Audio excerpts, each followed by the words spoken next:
नमस्कार दोस्तों, मैं सनी फिर स्वागत करता है जी ਤੁਹਾਡੇ ਆਪਣੇ ਚੈਨਲ ਤੇ ਜੀ ਤੇ ਕਰੀਅਰਾਈਜ਼ ਤੇ ਵੀ ਤੁਹਾਡਾ ਸਵਾਗਤ ਹੈ ਜੀ ਬਹੁਤ ਬਹੁਤ ਕੁਆਂਟੀਟੀ ਐਪਟੀਟਿਊਡ ਆਪਣਾ ਚੱਲ ਰਿਹਾ ਹੈ ਜੀ ਆਪਾਂ ਡੇਲੀ ਟੌਪ 20 ਕਰ ਰਹੇ ਹਾਂ ਜੀ ਹੁਣ ਠੀਕ ਹੈ ਸੇ ਨਾਮ ਨਾ ਭੁੱਲਿਓ ਜੀ ਕਰੀਅਰਾਈਜ਼ ਇੰਸਟੀਚਿਊਟ ਤੇ ਸਾਡਾ ਨੰਬਰ ਹੈਗਾ ਜੀ 95515000 ਤੇ 4 चलो बच्चों कर चलते हैं फिर पहले क्वेश्चन की तरफ चलो जी first question is Tom is chasing Jerry okay Tom and Jerry वाला क्वेश्चन आ गया जो बिल्ली वाला in the same interval of time Tom jumps 8 times while Jerry jumps 6 times so कर लेते हैं जी टॉम और जेरी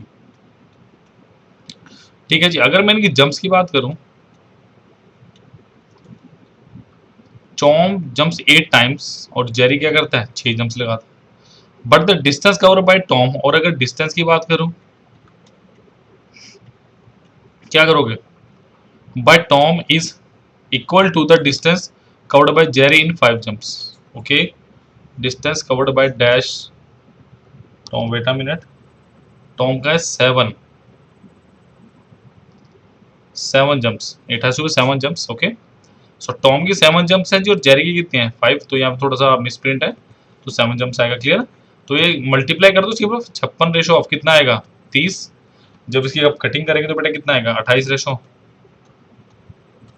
15 तो answer is option number P 28:15 कुछ ज्यादा कुछ था नहीं क्वेश्चन में तो चलिए रेगुलर क्वेश्चन की तरफ बढ़ते हैं चलो Gadar salary is 3/2 of Hamid salary okay so Gadar salary is 3/2 of Hamid salary and Sarvesh is 4/3 times of Gadar so Sarvesh का कितना है 4/3 times of Hamid okay so अगर मैं गदर और हामिद का निकालूं तो कितना आएगा 3/2 क्लियर और अगर मैं सर्वेश और हामिद का निकालता हूं तो कितना आएगा 4/3 बस अपना लगा दो कौन सा formula 1 at a time okay क्या है वो 1 एट अ टाइम देखो मुझे दे जी रेशो ऑफ एच पहले कितना 3/2 फिर मुझे क्या दिया है H ratio of S clear इसका मतलब एच अगर 3 है तो एस कितना है 4 तो इसको यहाँ पे 3 कीजिए इसको यहाँ पे 2 कीजिए तो कितना हो गया 3 3 9 3 दूनी 6 और 4 दूनी 8 तो पूछ क्या रहे Hamid what is the ratio of Gadar salary to Sarvesh तो answer is 9 ratio of 8 option number है तो जब ऐसा कुछ है ही नहीं क्वेश्चन में तो क्यों हम फालतू में टाइम लगाएं जिस क्वेश्चन में टाइम लगाने वालों का भरपूर टाइम लगाएंगे वादा आपसे चलिए चलिए इंपॉर्टेंट है जी one of the important question today we are doing the proportion of acid and water in 3 samples is 2:1 3:2 and 5:3 a mixture containing equal quantity of all the 3 samples is made okay the ratio of water and acid in the mixture is देखो सबसे पहली बात question में क्या दिया होगा आपको 3 mixture दिए ठीक है एसिड और वाटर की ए बी और सी आपको क्या बोला गया mixture containing equal quantities of all 3 samples इसका मतलब बराबर क्वांटिटी चाहिए देखो बराबर क्वांटिटी का मतलब क्या अगर मैं कहता हूँ ए है ए में मेरे पास कुछ एसिड है और कुछ मेरे पास वाटर है क्लियर एसिड पहले में कितना 2:1 क्लियर बी की बात करता हूँ मैं कहता हूँ बी क्वांटिटी है बी में एसिड कितना मेरे पास 3:2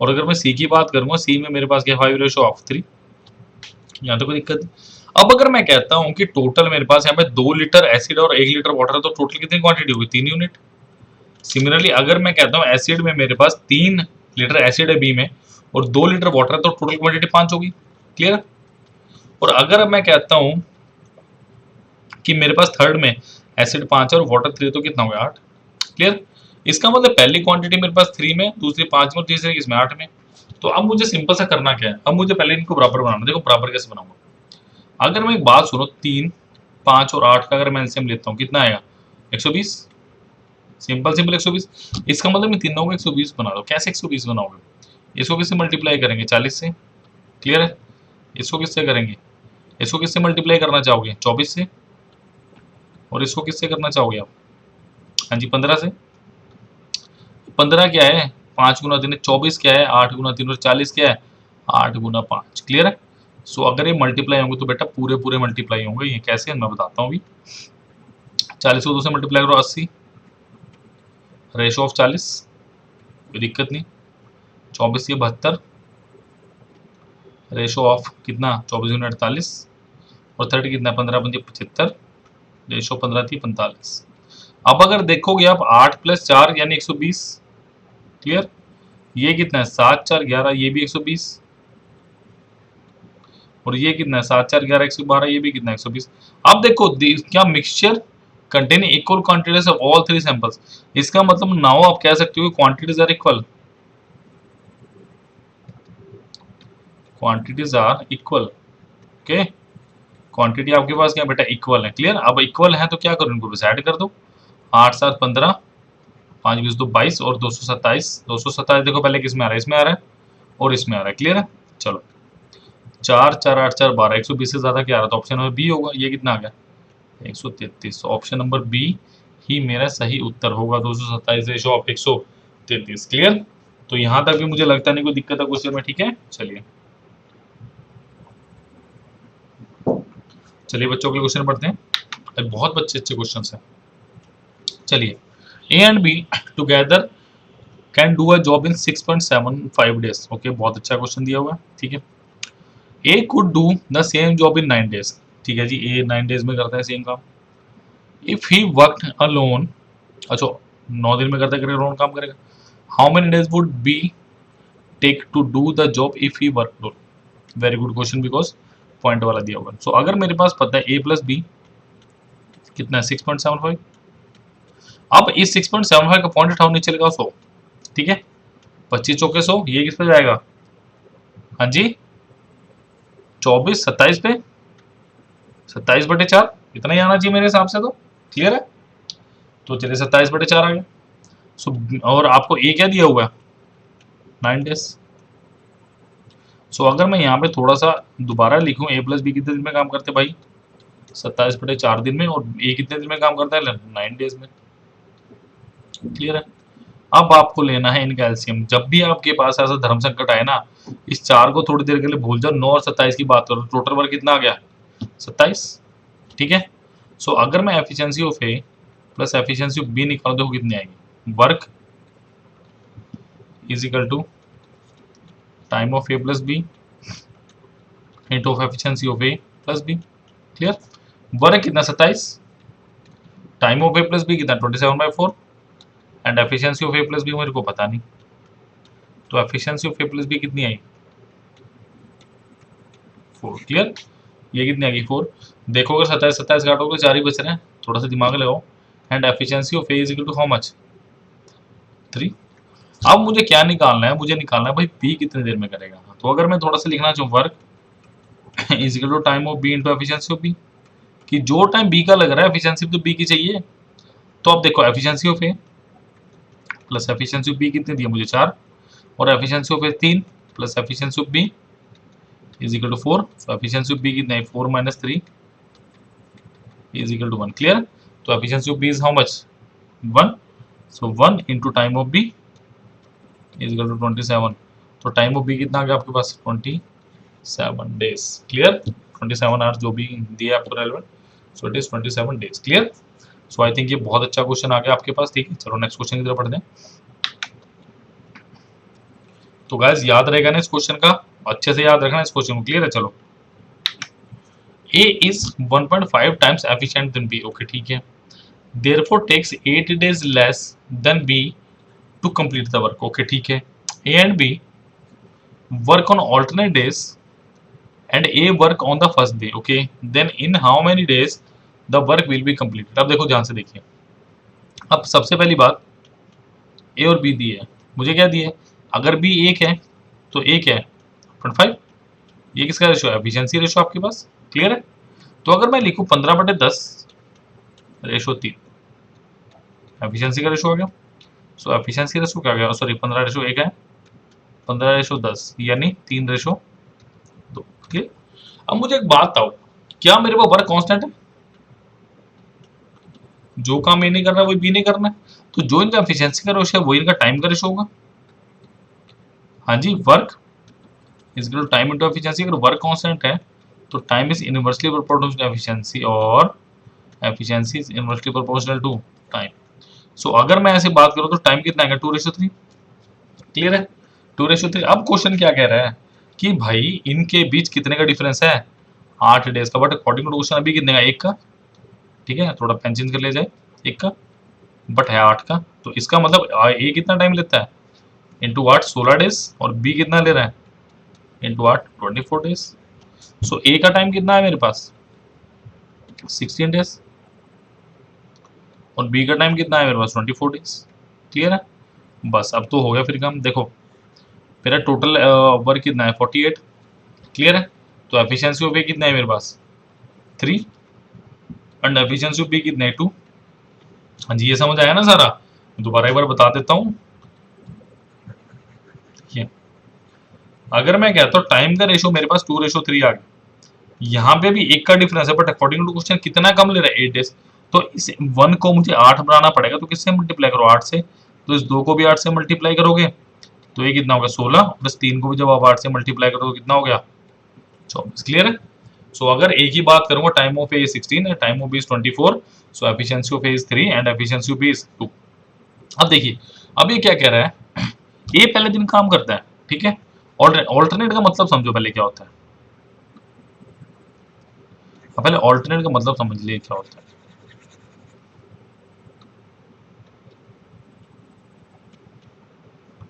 ऑल्टरनेट का मतलब होता है डे 1 पे कौन काम करेगा, ए काम करेगा। डे 2 पे कौन काम करेगा, बी काम करेगा। अगेन डे 3 पे कौन काम करेगा, अगेन ए करेगा। और डे 4 पे कौन काम करेगा, अगेन बी करेगा। तो एक दिन छोड़ के एक दिन काम होना उसको कहते हैं ऑल्टरनेट। क्लियर। इसका मतलब अगर मैं कह रहा हूं 1 डे वर्क ऑफ ए, क्योंकि ए स्टार्ट कर रहा है 1 डे वर्क ऑफ ए कितना आ गया मेरे पास 3। ऑन सेकंड डे अगर मैं डे 1 की बात करूं तो ये काम करेगा। अब डे 2 पे कौन काम कर रहा है, 1 डे वर्क ऑफ बी, ये कितना 2। तो अगर मैं 2 दिन की काम की बात करूं 2 डे वर्क, सीधा सीधा कितना गया मेरे पास 5। क्लियर। थोड़ा लेफ्ट हैंड साइड वाला बटन मिटाना चाहूंगा मैं। क्लियर, होपफुली आपने लिख लिया होगा।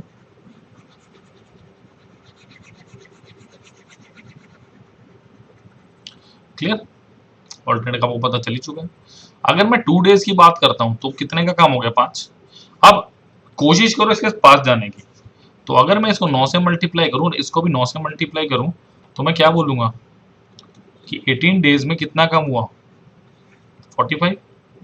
इसका मतलब पहले दिन काम किया, अगर 18 डेज में बी ने काम किया होगा, तो अगर 19th डे में जाऊंगा मैं तो कितना काम होएगा 3, वही तो मेरे को चाहिए। तो टोटल काम कितना हो गया 48। Is that clear. तो 48 मेरा काम हो गया और answer is option number B 19 days. तो बहुत सुप्रीम क्वेश्चन थे यार, दोनों के दोनों बहुत अच्छे क्वेश्चन थे। क्लियर है। चलिए एक और बहुत अच्छा क्वेश्चन है, but it's work and wages, work and wages का क्वेश्चन है। चलिए करते हैं। A alone can complete the work in 10 days and B alone can do the same work in 12 days, okay? And C alone can do the same work in 15 days, okay? तीनों को individual काम दिया होगा। They jointly complete the work and earn 4500. What is the share of C? देखिए, अगर मैं time of ए की बात करूं कितना है वो 10 डेज। और याद रखिएगा पैसे ना इनकी एफिशिएंसी के रेशो में कन्वर्ट होंगे। Clear. So time of B is how much 12 days and time of C is how much 15 days। तो सीधा सीधा मुझे पता चल ही रहा है 60 ले लो टोटल वर्क। तो efficiency of A is how much 6, efficiency of B is how much 5 and efficiency of C is how much 4। तो अगर मैं सीधा सीधा देखूं efficiency of A plus efficiency of B plus efficiency of C कितनी आ गई 6 4 10 5 15। अब मुझे क्या पता है कि ये 6 काम करता है, ये 5 और ये 4। क्लियर। अब 15 यूनिट की वैल्यू कितनी दी है मुझे 4500 कितने टाइम्स 300 टाइम्स। तो इसको भी 300 से मल्टीप्लाई करो कितना हो गया 1800। इसको भी 300 से करो कितना हो गया 1500। इसको भी 300 से करो कितना हो गया 1200। अब आपसे जो पूछ रहा है बता सकते हो। Share of C is how much 1200, option number C. अगर बी का पूछता तो 1500 होता, अगर ए का पूछ लेता तो कितना होता, 1800। ठीक है, तो चलो नेक्स्ट चलते हैं क्वेश्चन। आइए आया ना कुछ दमदार क्वेश्चन सा, ये है कुछ अच्छा सा क्वेश्चन, इसको मैं कहूंगा कि हाँ जी बहुत बढ़िया क्वेश्चन। देखो कैलकुलेटिव सा लग रहा है, कितने लीटर है, इतना ज्यादा कैसे हो सकता है। देखो, अ tap drips eight a rate of 1 drop पर सेकेंड, 1 ड्रॉप पर सेकेंड, इसका मतलब अगर बात करूं 1 सेकेंड में कितने drop, 1 drop, and 600 drop make 100 ml। और आपको क्या बोल रहा है, 600 ड्रॉप, 600 ड्रॉप कितना है, 100 ml। सो अगर मैं 1 ड्रॉप की वैल्यू निकालूंगा तो क्या आएगी, 100/600, काम आएगा, देख लेना, पक्की बात है काम आएगा। The number of litre wasted in 300 days. अब क्वेश्चन सीधा सही कह रहा है कि यार एक ना कोई टैप है वो लीक कर रही है, पहले क्वेश्चन को समझो। वो क्या कर रही है, वो 1 सेकंड में ना, 1 सेकंड में 1 ड्रॉप निकल रहा है पानी का, मुझे नहीं पता पानी का, बट मुझे पता है 600 ड्रॉप मिल जाती है ना, जब 100 ml पानी मेरा खराब हो जाता है। मेरे से पूछ रहा है भाई 300 दिन में कितना पानी खराब होगा। देखो सबसे पहली बात, अब क्वेश्चन तो बहुत ही अच्छा है यार, कैलकुलेटिव से कुछ समझ आने वाली बात नहीं। अगर मैं बात करूं number of seconds, number of seconds in 300 days, clear है। अगर मैं 1 डे की बात करूं, 1 डे में 24 आवर, हर में 60 मिनट और हर में 60 सेकंड, तो इतने सेकंड होंगे। तो 300 डेज में कितने होंगे, 24 इंटू 60 इंटू 60 इंटू ऑफ 300, इतने क्या होंगे सेकंड्स। जितने सेकंड उतनी ड्रॉप। इसका मतलब अगर एक ड्रॉप में 100/600 ml थे, तो इसमें भी क्या होगा 24 इंटू 60 इंटू 60 इंटू 300। अगर एक ड्रॉप में इतने ml थे तो भैया इसमें कितने ml होंगे, बस मल्टीप्लाई कर दो, 100/600, देखो कैंसिल आउट हो रहा है, 2 पे गया, ये किस पे गया, 12 पे। तो ये कितना आ गया आपके पास, हाँ जी कट कटा के कितना आएगा, ये 12×6 = 72, 72 × 6 यानी इसको ऐसे कर लो, 72 720 × 60 × 100। तो क्या करोगे इसको, 10 लिखो, 72 × 6 7 6 7 42 420, 6 दूनी 12, 4 3 2 0 और 2 0 और लगा दो, clear. So 4 3 2 0 0 0 into 100, 4 3 2 0 0। Wait a minute, let me again check the calculation. It's 24 into 16 into 16 into 300. So 300 से इकट्ठा आएगा जब, तो कितना बचेगा, I think we have to put 1 more 0, 720 4 3 0 0 आएगा, ठीक है, 1 more 0, क्लियर। तो ये कितना हो गया, इतना ml हो गया, बिकॉज यार छोटी सी भी गलती हो जाए ना तो फिर दिक्कत हो जाती है क्वेश्चन में। तो ml है, मुझे आंसर लीटर में दिया है, तो क्या करो चुपचाप 1000 से इसको डिवाइड कर दो, 3 2 3 0, सो 4 3 2 0 लीटर, ऑप्शन नंबर डी। तो ऐसा क्वेश्चन आए तो डरना नहीं है भाई, दम लगा के करना, समझ रहे हो। टोटल ड्रॉप्स निकाल लो कितनी है, एक ड्रॉप की वैल्यू से उसको डिवाइड कर दो तो काम हो गया आपका, मल्टीप्लाई सॉल्व। देखो ये तो किया मैंने, ठीक है, चलो नेक्स्ट क्वेश्चन पढ़ते हैं। चलिए two trains 150 metre and 120 metre long respectively moving from opposite direction cross each other in 10 seconds, ठीक है। If the speed of the second train is 43.2 kilometre per our, this is in kilometre per our और सारा metre पर second में दिया मुझे।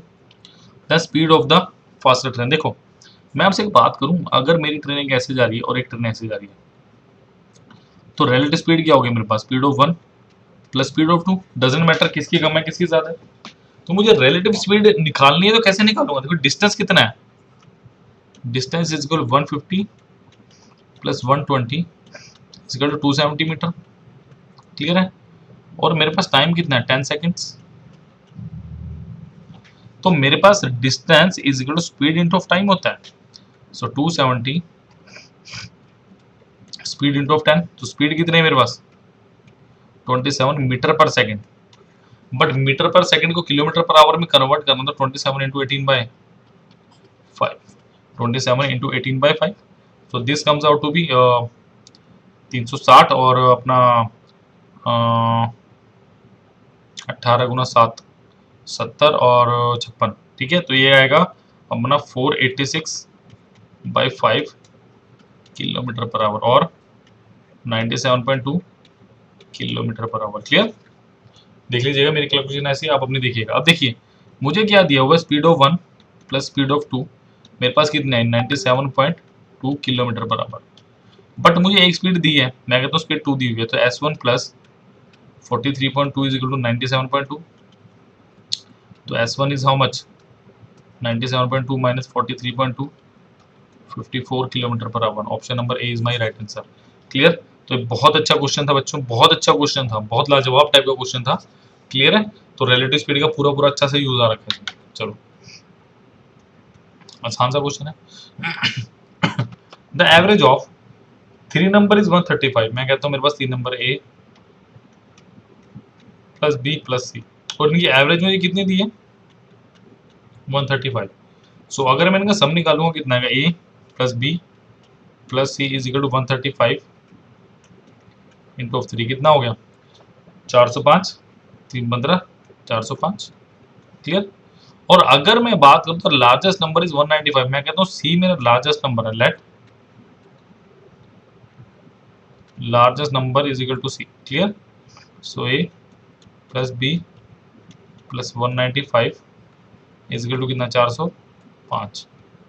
सो A plus B कितना हुआ 405 माइनस 195, ये कितना आ गया जी 210, इतना ही आएगा। क्लियर है, अब मुझे क्वेश्चन में क्या दिया, अब मुझे साफ साफ क्वेश्चन में ये दिया है कि भैया क्या करो, तो a प्लस बी कितना आ गया मेरा यहाँ से, and the difference between two number is 20, और इसका मतलब a माइनस बी कितना दिया है,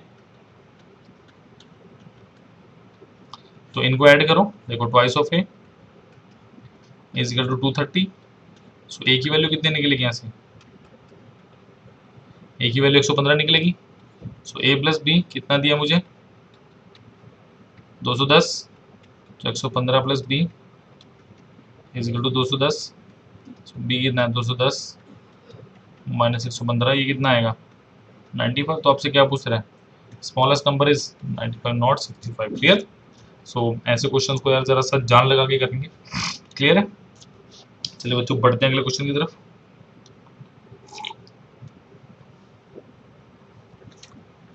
चलिए, 1/3 of certain generally is covered at a rate of 25 kilometre per hour. Okay, 1/4 at, देखो 1/3 दी है, 1/4 एट 30 किलोमीटर, फिर 1/4 दी है। क्लियर है, और फिर रेस्ट की बात कर, देखो 3 और 4, 3 और 4 का एलसीएम कितना आएगा 12। बट मैं कहता हूँ let total distance is how much 1200 kilometre, because मेरे पास 350 और 40 जैसी, सॉरी 25 ऐसी टर्म्स हैं, तो इनको मुझे कटिंग भी करने, तो मैंने बड़ा नंबर ले लिया। अब देखो सीधी सी बात, ये कह रहा है 1/3, यानी 1/3 कितना 400 किलोमीटर, फिर कितना 1/4 यानी कितना 300 किलोमीटर, थर्ड कितना 4 दिन 7, और कितना बचा 500 किलोमीटर। क्लियर, अब ये क्या कह रहा है जी, देखो एवरेज स्पीड होती क्या है,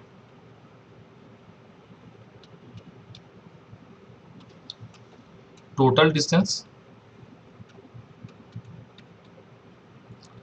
upon total time taken. Total distance upon total time taken, total distance तो मेरे को पता 1200 है, क्लियर है, बट टोटल टाइम टेकन नहीं पता। अगर मैं इसकी बात करूं, देखो अगर distance d1 is equal to speed of 1 into time of 1 है, क्लियर है, यानी t1 plus t2 plus t3, यही है t1 t2 t3 हम निकाल लेते हैं। Distance of 1 is 400 kilometre, speed of 1 is 25 into T, so t1 कितना है मेरे पास 400/25 कितना है 16। Clear,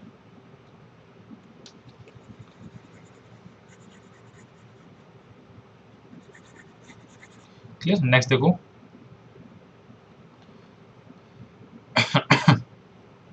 d2 is equal to s2 into t2, so d2 is 300 S2 is 30 into T2.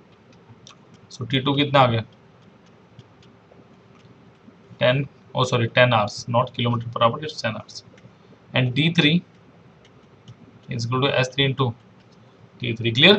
So D3 is 500 and speed is 50 into T3. So T3 is equal to 10 hour. अब क्या average speed कितनी आएगी मेरे पास 1200 divided by 16 plus 10 plus 10. Clear? So hopefully आपने मिटा लिया होगा ये. तो एवरेज स्पीड कितनी है मेरे पास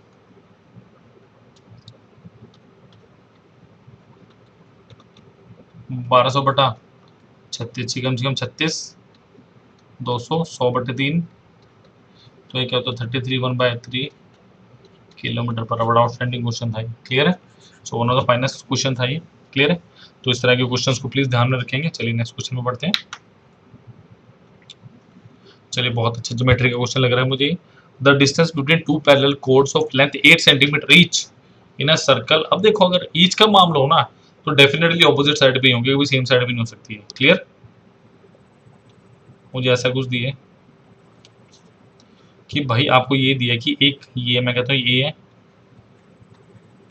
ये बी है और ये सी है और ये डी है. दोनों की लेंथ मुझे कितनी दी है 8 सेंटीमीटर, ये भी और ये भी कितने 8 सेंटीमीटर. क्लियर? अब ये के सेंटर है. डायमीटर कितना दिया मुझे, अगर डायमीटर आपको 10 दिया है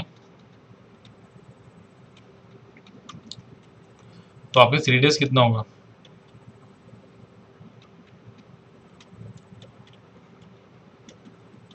5 सेंटीमीटर. क्लियर? तो रेडियस हो गया 5 और ये भी क्या हो गया 5. अब ये ले लिया मैंने O, ये ले लिया K. अब देखो अगर मैं बात करूं इसको ले लेते हैं P. In triangle OPC. देखो जब भी आप याद रखिएगा बेटा, जब भी ऐसा कोई केस आता है ना सेंटर से आप किसी कोड के ऊपर डालते हो तो याद रखना इक्वल में डिवाइड होता है. क्लियर? तो ये भी 4 होगा, ये भी 4 होगा. OPC देखो क्या है मेरे पास O P और C. क्लियर है? ये 4 है, ये 5 है और ये क्या है देखो हमेशा याद रखना है ये परपेंडिकुलर होगा जी 90 डिग्री और ये बिल्कुल सेंटर पे काटेगा. क्लियर है? तो इसमें अगर पाइथागोरस लगाएंगे तो OP square is equal to PC square plus of OC square. तो OP स्क्वायर सॉरी उल्टा लिख गया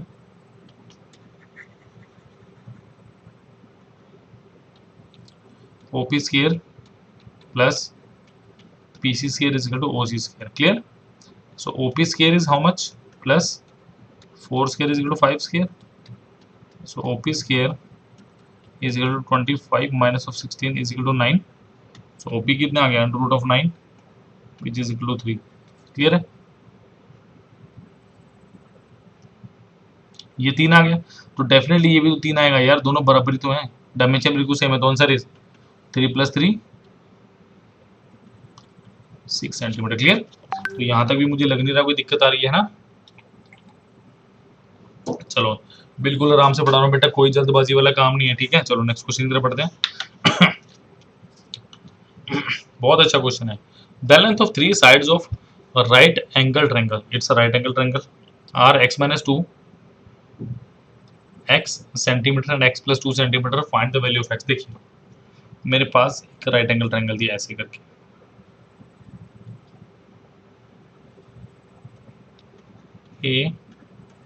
ABC. Okay and that is 90 degree. देखो कंफर्म है यार ये ना हाइपोटेन्यूज होने वाला है बिकॉज ये सबसे बड़ी साइड है. क्लियर है?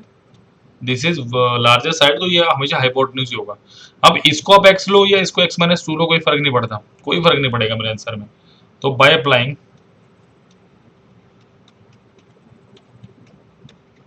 पाइथागोरस. देखो पाइथागोरस क्या होगी AB square plus BC square is equal to AC square. Clear?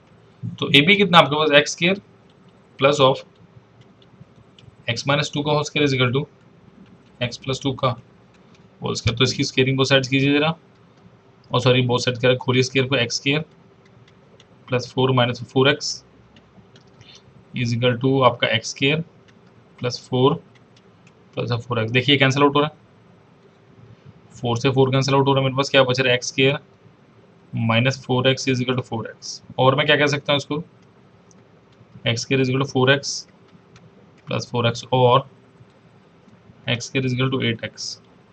तो x की वैल्यू क्या है मेरे पास 8। क्लियर है? तो x comes out to be how much, x की वैल्यू कितनी है मेरे पास 8। याद रखिएगा गाइस, पाइथागोरस लगेगी ऐसे क्वेश्चंस में, अंधाधुंध नहीं लगा देना कुछ भी, और प्लीज तुक्के मत मारना यार, उम्मीद है आपसे, ठीक है? और प्लीज प्लीज प्लीज अगर आपको क्वेश्चन पसंद आ रहे हैं तो प्लीज 9551500041 पे कॉल करो, प्लीज अपनी लिमिटेड सीट्स को बुक कीजिए। ओके, लिमिटेड सीट्स को बुक कीजिए गाइस, और बहुत अच्छा क्वांटिटी एप्टीट्यूड सब मटेरियल आपको बराबर मिलेगा। क्लियर है? चलो नेक्स्ट क्वेश्चन पे।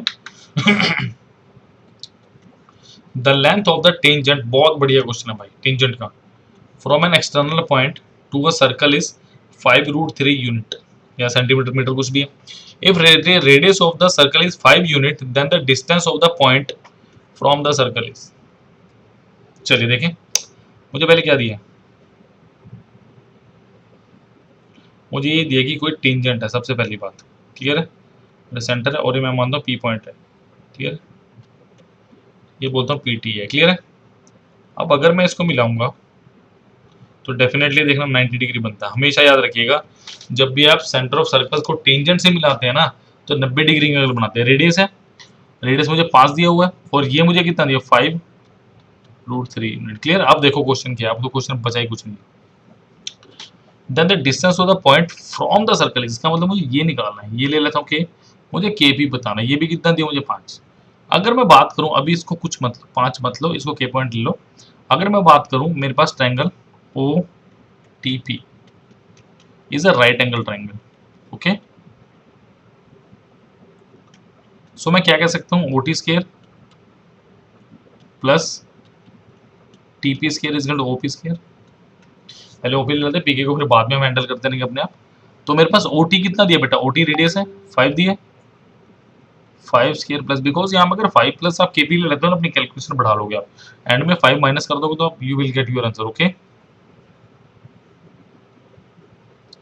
सो TP is how much 5√3 whole square is equal to OP square.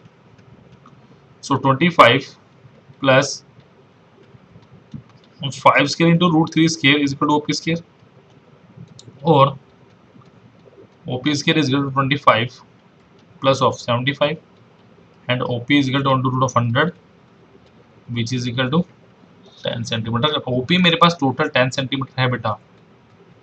ठीक है, तो ये मुझे कितना दिया 5, because it is radius and radius, radius हमेशा सेम रहता है, तो ये भी कितना आएगा 5 सेंटीमीटर। तो यूनिट ए, ओ सॉरी, और option number A 5 unit is the accurate answer. Clear? तो let us move down to the next question. The side of a square is 1/2 x plus 1 unit and its diagonal is x minus 3/√2 units. Then find the length of side of square would be. चलो देख लेते हैं। देखो मुझे क्या दिया, अच्छा question है, टेढ़ा सा क्वेश्चन लग रहा है थोड़ा सा, देखते हैं मुझे क्या दिया हुआ था। सबसे पहली बात, मुझे स्क्वायर दिया A B C D. Clear है? और इसकी साइड मुझे क्या दी है, x प्लस 1/2 x प्लस 1/2 और x प्लस 1/। क्लियर? अब मुझे इसका डायगोनल दिया, डायगोनल देखो यही होता है डायगोनल। क्लियर? डायगोनल कितना दिया 3 minus x by root 2। Clear? 3 minus x by root 2। Let me check. बिल्कुल। अब देखिए, अगर मैं बात करूं इन ट्रायंगल डीएबी, देखो डीएबी थोड़ा सा बाहर निकाल के बनाऊंगा तो आपको ज्यादा पता चलेगा। Clear? So it is D A B. Clear? it is x plus 1/2, this is also x plus 1/2 and this is 3 minus x upon 2। Clear? अब देखिए, अगर मैं इस पे भी पाइथागोरस लगाता हूँ, अप्लाइंग पाइथागोरस, तो कैसे लगेगी x प्लस 1/2 का whole square plus x plus 1/2 का whole square is equal to 3 minus x upon root 2 का होल स्क्वायर। इसीलिए मैंने कलर चेंज किया ताकि आपको कोई कंफ्यूजन ना हो। अब देखो ये क्या होगा, ये क्या होगा, twice of x plus one का स्केयर अपॉन टू का square 4 is equal to 3 minus x का होल स्केयर अपॉन रूट 2 का होल स्केयर 2। देखो ये 2 से 2 कैंसिल हुआ और इस 2 से ये 2 गया, तो नीचे वाला सारा डिनोमिनेटर खत्म है। मेरे पास क्या बचा हुआ है? मेरा बचा एक्स प्लस वन का whole square is equal to 3 minus x का होल स्केयर। तो बहुत ब्यूटीफुल क्वेश्चन है यार, मतलब ऐसे क्वेश्चन ना दिल जीत लेते हैं टीचर का तो करवाते करवाते। So what we are doing now, करिए X square plus one plus 2x is equal to 9 plus X square minus of 6x। तो एक्स स्केयर कैंसिल हुआ, तो ये क्या बचा मेरे पास? थोड़ा स्पेस खाली कर लेते हैं ऊपर क्योंकि मैं अच्छे से एकदम पता चल सके। होपफुली आपने नोट तो कर ही लिया होगा, वरना आप देख लीजिएगा वीडियो फिर देख लीजिएगा, ठीक है। Now 1 plus 2x is equal to 9 minus of 6x। इसको इधर लेके आइए, 2x plus 6x is equal to 9 minus 1। तो 8x इज इक्वल टू 8 और x is equal to how much 1। तो x कितना है मेरा 1। तो देखिए अब नहीं, आपसे क्या पूछा हुआ, sorry sorry sorry sorry, x is equal to 1 आया अभी मेरा, मुझसे साइड पूछी हुई है। दे आर आस्किंग साइड, तो साइड क्या होगी मेरे पास? Side is x plus 1 by 2, ये भी 1 ही आ रही है, तो 1 plus 1 by 2 is how much 1। तो answer is option number B 1, ठीक है। चलिए अगले क्वेश्चन में पढ़ते हैं बच्चों। हाँ इस क्वेश्चन में बोलूंगा यार थोड़ा सा है दम। The perimeter of a circle a square and equilateral triangle are same. मुझे पेरीमीटर सेम दिए, क्या दिए? पेरीमीटर। मैंने माना let radius of circle is equal to R unit, side of square is equal to A मैंने मानी, और side of equilateral triangle मैंने मानी बी। क्लियर है? तो अब सबसे पहले मुझे करना क्या है, अब मुझे एरियाज दे, areas are C S and T respectively, which of the following is true. अब देखो अब मुझे 2 पाई आर, अगर मैं लिखना चाहूँ मैं बेसिकली लिख के दिखाता हूँ आपको जो क्वेश्चन में लिखा हुआ है, ताकि किस तरह कंफ्यूजन। अगर मैं बोलूँ perimeter of circle is equal to perimeter of square is equal to perimeter of equilateral triangle, ये बोल सकता हूँ मैं। सो ये कितना है 2 pi R 4a ratio of 3b, because equilateral triangle कैसे बनेगा? ऐसे ए तीनों साइडें बराबर। क्लियर? तो क्या कुछ कैंसिल आउट हो रहा है? कुछ कैंसिल आउट नहीं हो रहा। तो अब देखो मैंने करना क्या है, अब थोड़ा सा ना मैं ट्रिक खेलूंगा। तो 4a इज इक्वल टू क्या लिख सकता हूँ? 2 पाई आर लिख सकता हूँ, बिल्कुल लिख सकता हूँ। सो a क्या आ गया? पाई आर बाय 2। क्लियर है? a क्या आ गया मेरा? पाई आर बाय 2। मैं पाई आर की टर्म्स में ही लिखूंगा बिकॉज मुझे पता ही वहां से चलना है। और अगर मैं लिखूं 3b is equal to 2 pi r, so b क्या होगा? 2 पाई आर बाय 3। क्लियर है? ये दो चीजें मेरे पास आ चुकी हैं। अब क्वेश्चन में कह रहा है जी इनका एरिया मुझे दिया हो सी एस टी, तो बताओ इनमें से क्या चीज हो सकती है। क्लियर है? इनमें से क्या चीज हो सकती है। चलिए थोड़ा सा मिटाना चाहूंगा इसे मैं।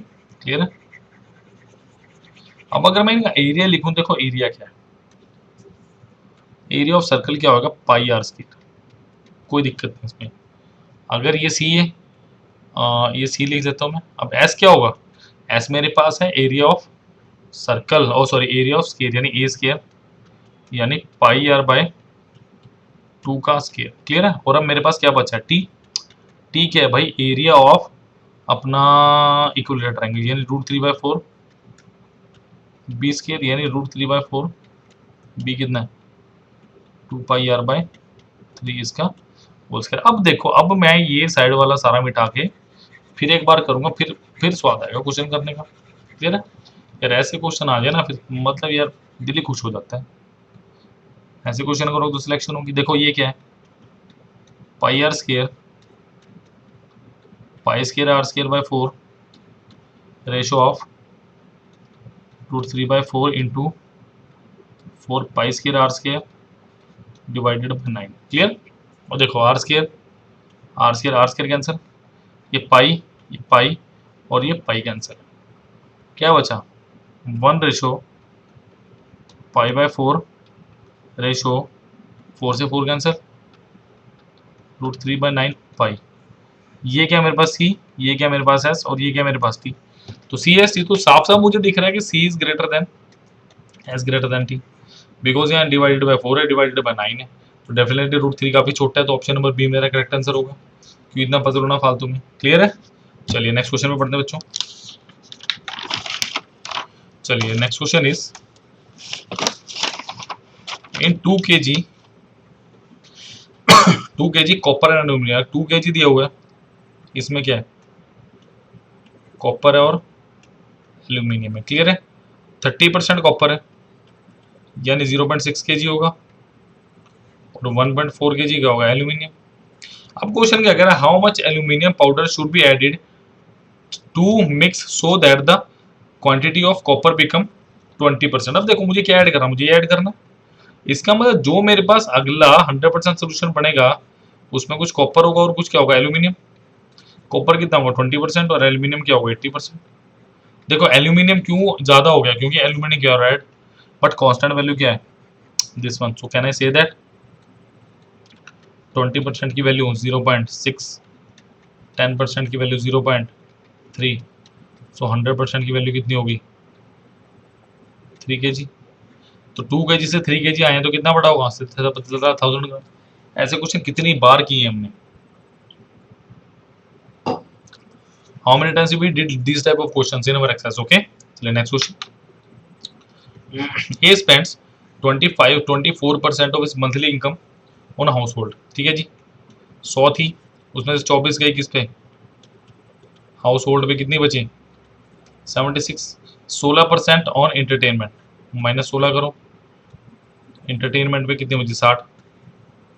12% ऑन एजुकेशन, -12 कीजिए, कितना बचा 40, और ये किस पे गई, एजुकेशन में ही saves income. Okay remaining save की, तो 48 की वैल्यू मुझे कितनी दी है 3288। मंथली इनकम पूछा, देखो अगर इसको मैं 8 से काटूंगा, 8 6 48, 4 1 1, फिर 3 से कटेगा, 3 दूना 6, 3 एकम 3, 3 3 9, 3 7 21। तो अगर मैं इसे 2 से काटूंगा तो कितना आएगा 68.5। तो 1% की वैल्यू कितनी है मेरे पास 68.5। तो खुद पूछी किसकी है 100% की, 6850 रुपीज, ऑप्शन नंबर डी। बताओ ऐसे ऐसे क्वेश्चन में टाइम लगेगा तो बेटर फिर कंपटीशन कैसे क्लियर होगा, क्लियर है। तो चलिए next question. A man sells a car to his friend at a loss of 10%, यानी 100 रुपए की चीज को कितने बेच रहा होगा 90 में, क्लियर।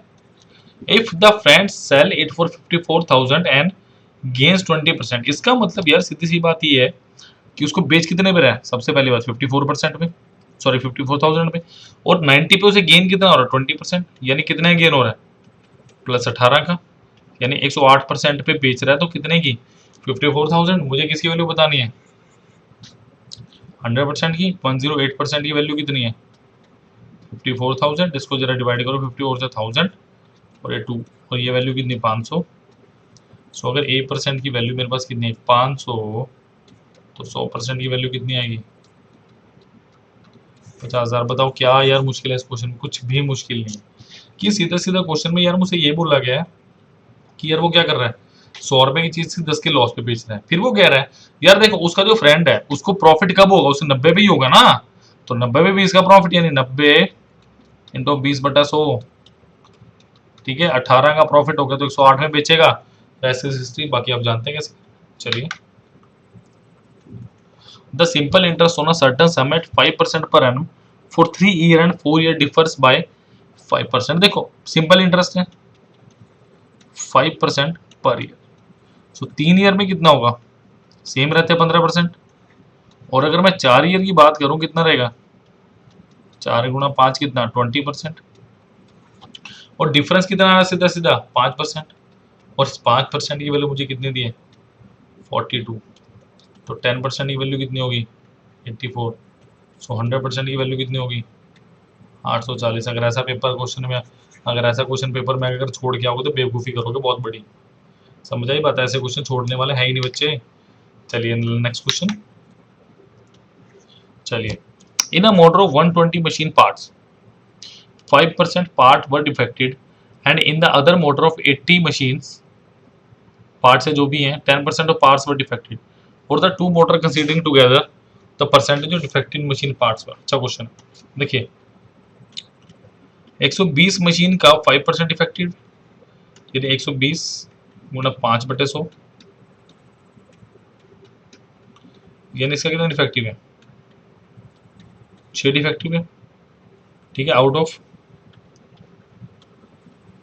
120। ठीक है, नेक्स्ट वो 80 का क्या कर रहे हैं, 10% है तो साफ साफ पता है 8, यानी 8 डिफेक्टेड आउट ऑफ 80। अब ये क्या कह रहा है कि टोटल कितने हैं, टोटल हो गए 120 plus 80, how much 200, and defective कितने हैं, defective parts are 8 plus 6 is equal to 40। तो मुझसे क्या पूछा भाई, 14 डिफेक्टिव है कितने में से, 200 में से इंटू 100%, सो कितने डिफेक्टिव निकले, सीधा सीधा 7% इसका आंसर है। इससे आसान क्वेश्चन अगर आप एक्सपेक्ट करोगे ना तो नहीं होगा। तो प्लीज यार आप लोगों से हाथ जोड़ के रिक्वेस्ट है, अगर आप लोगों को मेथड पसंद आ रहा है, देखो विदाउट एक्स वाली अप्रोच है यार, एक्स वाली अप्रोच हम लगाते ही नहीं है। करियर एज का वादा है आपसे, अगर आपको कभी वेरिएबल से कराएं, क्लियर है। तो please please please career edge making careers को अपना दोस्त बनाइए, 95515000 पे कॉल करिए और अपने लिमिटेड सीट्स पे, दोबारा कह दूं मैं, लिमिटेड सीट्स को बुक कीजिए। ओके, तो चलिए, thank you guys.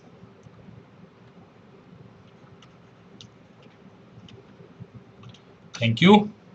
Please career making careers. Follow us on YouTube, Facebook, and Telegram. Our number is 9551500041। ठीक है जी, our address is छोटी बरादरी पटियाला। Thank you guys.